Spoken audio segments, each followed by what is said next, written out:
그러나 이제 중요한 거는 내가 적정하게 세금을 냈는지는 시간이 지나고 이 사건이 종결돼 버리면 아무도 모른다는 것이고,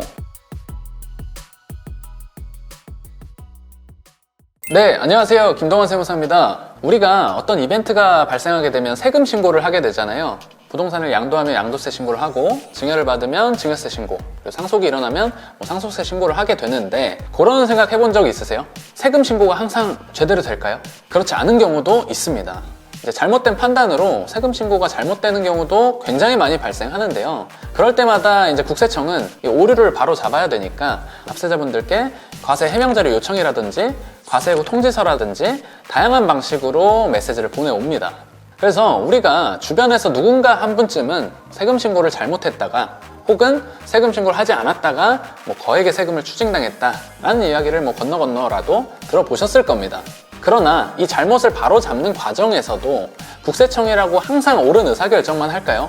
그것도 당연히 노입니다. 그래서 오늘은 제가 경험했던 여러 가지 사례 중에 3가지 정도 케이스를 말씀드릴 건데, 이런 상황에 처했을 때는 국세청이 하라는 대로 그대로 오케이를 하는 것이 아니라 굉장히 이제 디테일하게 검토를 해서 옳고 그름을 따져봐야 되는구나 라는 메시지를 전달하고자 합니다.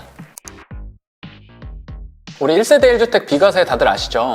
이 국세청으로부터 이제 수천만 원의 세금 추징을 당할 뻔 했으나 소명이 잘 돼서 비과세로 종결된 사례가 있어 소개를 해드리려고 하는데요. 우리가 주택 한 채만 가졌을 때 비과세 요건을 갖춰 팔게 되면 매각가액 12억 원 이하까지는 세금이 빵원입니다. 그런데 그거 아세요? 비과세면 세금 신고도 안 하셔도 괜찮거든요. 그래서 이 납세자분도 비과세가 맞으니까 세금 신고를 하지 않았는데 어느 날 국세청에서 이런 연락이 온 거죠. 아니, 집을 파셨는데 양도세 신고를 안 하셨더라고요. 그래서 우리가 계산을 좀 해보니까 가산세랑 포함해서 한 5천만 원 정도 세액이 나오시는데 혹시 이의가 있으시면 다음 주까지 연락을 주세요 라고 과세예고 통지서를 받으신 겁니다.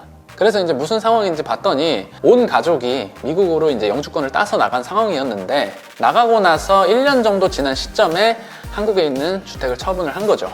우리가 소득세법 시행령 규정에 따르면 해외 출국 후에 2년 내 국내에 있는 재산을 정리를 하면 비과세를 해주겠다라는 내용이 있습니다.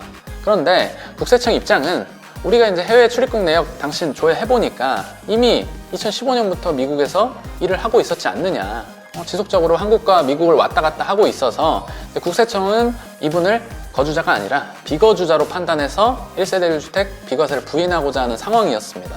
그러나 이제 저는 관련 예규나 사례들을 통해서 영주권 취득일로부터 2년이 지나지 않았으니 비과세가 맞다라고 주장을 해서 과세예고 통지를 취소시킨 사례가 있었습니다. 시가 15억 원짜리 집을 이혼 시 재산 분할을 원인으로 등기를 했는데 증여세 과세예고 통지서가 날라온 적이 있습니다. 이유를 봤더니 조금 불안해서 이 납세자분들 당사자끼리 법원 조정조서가 나오기 며칠 전에 미리 이제 증여 등기를 해버린 거죠. 그래서 이제 증여세가 가산세를 포함해서 약 4천만 원 정도 추징이 될 거다, 이렇게 과세예고 통지서를 받으신 거예요. 우리가 원래 재산 분할을 원인으로 등기를 하면 단순히 같이 이룩한 자산을 나눠 갖는 성격이기 때문에 증여세가 과세가 되지 않거든요. 그래서 이제 납세자분은 당연히 이제 억울하다, 실제로는 내가 재산 분할을 한 건데 어떻게 증여세를 부과할 수 있느냐라고 주장을 하고 있는 사례인데요. 사실 이제 국세청은 얄짤 없습니다. 그래도 어떤 부분에서 도움을 좀 드릴 수 있을까 하고 실질을 봤더니 단순 증여는 아니고 부담부 증여였던 거죠. 그래서 이제 해당 부분을 주장을 해서 세금을 그래도 이제 절반 이상은 줄여를 놨고, 지금은 이제 모든 과세를 취소해달라고 불복 청구를 준비 중에 있는 사안입니다. 상속증여세는 신고를 하면 국세청에서 결정을 해주는 아주 대표적인 세목입니다. 그런데 그 과정에서 우리가 세금을 실수로 과다하게 냈다면 국세청이 결정을 내리는 과정에서 그 세금을 과연 돌려줄까요? 사실 제가 느끼기에는 그렇지 않은 경우가 더 많은 것 같아요. 우연히 이 납세자분들도 세무상담 중에 상속세 신고서를 제가 보게 됐고, 그로 인해서 불필요하게 납부했던 약 2천만 원의 상속세 전액을 돌려받아 드렸던 사례를 좀 소개를 해드릴게요. 상속을 원인으로 취득한 주택의 이제 처분 문제를 두고 상속인분들과 상담을 하게 된 적이 있었어요. 그래서 자연스럽게 이제 상속세 신고서와 당시에 어떤 쟁점들이 있었는지 상담을 통해 확인을 하게 되었고, 그 과정에서 왜 이만큼이나 상속세가 나왔을까 저는 조금 의문이 들었습니다. 그래서 이제 서류를 보다 보니까 법원 판결문을 받은 전처와의 위자료 채무가 있었는데 급작스럽게 사망을 하시면서 상속세 신고를 하게 되셨던 케이스였어요. 그런데 서류를 보니까 이 서류가 전혀 신고서에 반영이 안 되어 있는 거였습니다. 물론 사실 디테일하게 보면 조금 애매한 쟁점이 있기는 했습니다만 저는 공제가 된다라고 판단을 했고, 결국 이 사례도 국세청에 적극적으로 이 채무가 공제가 되어야 되는 게 맞다라는 어떤 주장을 통해서 더 납부한 약 2천만 원 정도의 상속세 전액을 모두 돌려받아 드렸던 사례가 있습니다. 오늘 소개드린 이 세 가지 케이스 외에도 세금 문제는 항상 이렇게 사실관계 싸움에 의한 애매한 쟁점들이 굉장히 많습니다. 그 이유는 법으로 우리의 모든 사실관계들을 다 정리할 수 없기 때문이죠.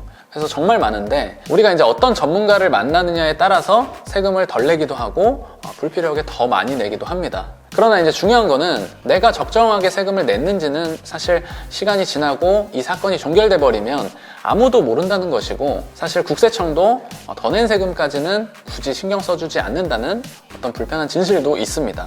그래서 이제 결국에는 내 재산은 내가 적극적으로 지키려는 태도가 필요한 거고요. 우리가 돈을 버는 것도 중요하지만 나갈 돈을 안 나가게 하는 것도 돈을 버는 방법이잖아요. 그래서 이런 케이스들에서는 적극적으로 이제 다퉈볼 필요가 있다라는 메시지를 이해를 해주셨으면 좋겠습니다.